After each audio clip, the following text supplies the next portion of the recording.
Hey everybody, Dan Finstead again with Wolf State Consulting. So the next demo that I want to do with GPT-4o is this idea around requirements definitions or writing requirements around problem statements. And we've seen people try this out with different versions of large language models, and it works really well, sort of describing your problem. But what I thought was cool with the multimodal capability is now we can just have people describe what's going on with them and the situation they have, and then see if it can actually start to generate specifications and requirements definitions like right off the bat. I'm using a GPT that I built for a colleague in the UK who teaches mechanical engineering students communications and some other skills. And we built one that takes like just common layman parlance and language and stuff like that and turns it into engineering specifications. So I'm going to try this exercise through that. So the first thing I'm going to do is I'm going to read off a problem statement that I generated with a completely different language model, but generated as a person talking in Meta AI. So let's prime the GPT and then read from Meta AI to get the answer. Here we go. Hi, can you help me develop a requirements definition and specifications for a solution to a problem if I give you the problem statement? Of course, and I'll help you develop the requirements definition and specifications for the solution. So I've got a problem that might interest you. It's about transporting temperature-sensitive medications like insulin and vaccines. The way we do it right now is pretty inadequate. Sometimes the medications get too hot or cold, which means they don't work right and might even spoil. So it's a huge waste and a safety risk for patients. We need a way to keep the medications at the right temperature while they're being transported. And we want something that's easy to use, compact, and reliable. It's not just about the technology. We need to make sure it's also affordable and accessible to everyone. Right now, we're limited on cooling technologies, and there are strict regulations around transporting medications. So that's a problem we're trying to solve. If you could help us, that'd be great.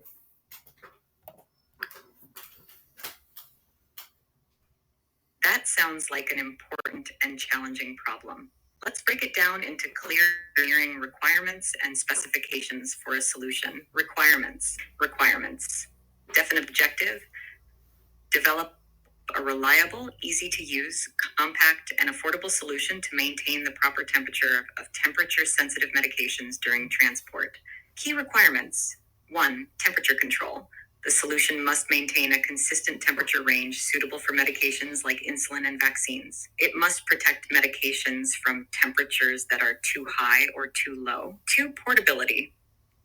The solution should be compact and lightweight for ease of transport. It should be easy to carry and fit into different modes of transport. 3. Ease of use. The solution must be user-friendly with simple instructions. It should allow easy monitoring and adjustment of the temperature. 4. Reliability. The solution should ensure continuous operation during transport. It must be durable and able to withstand various environmental conditions. 5. Affordability. The solution should be cost-effective to produce and maintain. Sensors and monitoring include high-accuracy temperature sensors, accuracy 0.55 degrees. Real-time temperature monitoring with an alert system for deviations outside the set range. Insulation and cooling.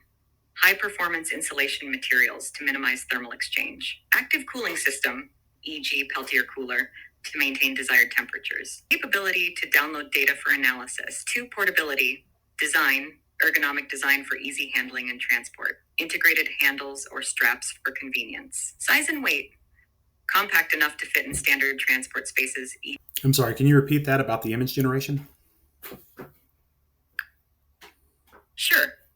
I've created an image of the temperature-controlled device for transporting based on the specifications you provided. If you need any adjustments or further details, just let me know. Great. If there's any way we could adjust the design to where it could be worn on someone's back, that would be wonderful. It's the updated design of the temperature-controlled device, now wearable as a backpack. If you need any further adjustments, just let me know. You can check out the images in our conversation history. Okay, I love the new design. What I'd like you to do is adjust all the specifications based on the most recent design you provided. Can you do that for me and repeat them back to me? Absolutely. I'll adjust the specifications to match the new backpack design. and repeat them back to you. Stated. 1. Temperature control. Operating temperature range 2 degrees Celsius to 80 scales for vaccines and 2 to 25 degrees Celsius. Pause for a second. Sorry, I wanted to interrupt you. Can you go over the specifications, but please try to read them more slowly? You're going way too fast. Of course, I'll go over the specifications more slowly. 1. Temperature control. Operating temperature range 2 degrees for vaccine, degrees 25 scales for insulin.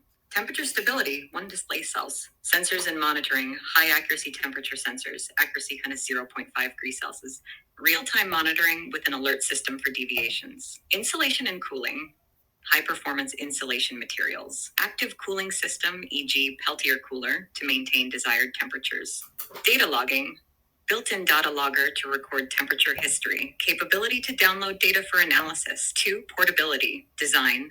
Ergonomic design with comfortable adjustable shoulder straps. Padded back panel for easy carrying as a backpack. Size and weight, approximately 30 centimeters by 20 centimeter by 20 centimeters. Lightweight, around 2 kilograms. Compatibility. Adaptable different transport methods.